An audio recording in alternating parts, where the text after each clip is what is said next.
करने को 14 दिन मुकम्मल हो चुके हैं। मैं समझता हूँ जो जमात इस्लामी के मुतालबात में है ना, अगर हम इनका 10 मुतालबा का जायज़ा भी लें तो ये बेसिकली अवाम के एक आम जायज़ मुतालबात भी हैं। और में देखें, अगर बिजली के बिलों में इजाफे की बात करें, अगर तो हम IPPs की बात करें, अगर हम टैक्सेस की बात करते हैं, ये तो आम आवाम के इशूज़ हैं। अल्हम्दुलिल्लाह जमात इस्लामी अभी तक जो धरने के तासरात हैं लोगों पूरे पाकिस्तान के अंदर, वो बड़े एक पॉजिटिव भी हैं और लोगों में एक जोश व खरोश भी है। और इंशाल्लाह देखेंगे आगे जाके गवर्नमेंट जितना से मुतालबात मानेगी और इंशाल्लाह आपको बड़ी तब्दीली भी नज़र आएगी। मेरे ख्याल में अब देखें ना, अगर PDM की गवर्नमेंट है वो तो कभी यहाँ पे भी नहीं आएंगे। तो रही बात PTI की, उनके कुछ लोगों ने शिरकत भी की है, लेकिन अल्हम्दुलिल्लाह अगर देखें ना धरने के दिन ब दिन में इजाफा हो रहा है रात के अंदर, इंशाल्लाह लोग आएंगे। अभी लोगों में शोर भी हो रहा है, कुछ लोगों की मजबूरी है, कुछ जॉब के हवाले से कुछ मसाइल हैं, लेकिन हमने अभी देखा जो लोगों के तासुरात हैं वो लोग चाहते हैं यहाँ पे आना। मैं कराची से आया हूँ, दानिश वहाब मेरा नाम है, और आज तीसरा दिन है यहाँ पर आए हुए। तो अब जब तक हमारे अमीर जमात इस्लामी बैठेंगे, जब तक हम भी बैठेंगे।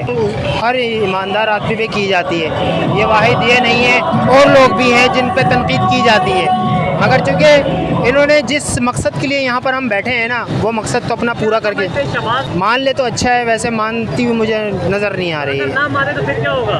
बस में हम और बैठेंगे और आगे बैठ के अपना मुतालबा मंजूर करवाएंगे। जा रहा है, मैं बजाते ख़ुद कराची से हूँ, तो कराची के अंदर जो है जो हालात हैं, पानी, बिजली, गैस की बहुत ज़्यादा लोड शेडिंग है। कोई 300 बिजली नहीं मिली है, ना 400 उस पर मिली, बस हमें सिर्फ जलालत मिली और कुछ भी नहीं मिला है, और ख्वारी मिली है।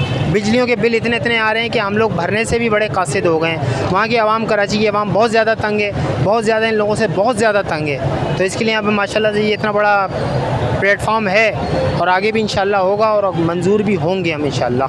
बात ये है, जितने भी यहाँ पे लोग हैं बैठे रहें आराम से। हम बहुत जज्बात के साथ यहाँ पर आए हुए हैं और 14 दिन हो चुके हैं, और इंशाल्लाह आप लोगों को सहूलत मिलेगी। हाफिज़ साहब तहे दिल से लगा हुआ है, और हमें बिल्कुल यकीन है कि इंशाल्लाह हुकूमत के घुटने टीक जाएंगे और हुकूमत हमारे से भागने की कोशिश करेगी।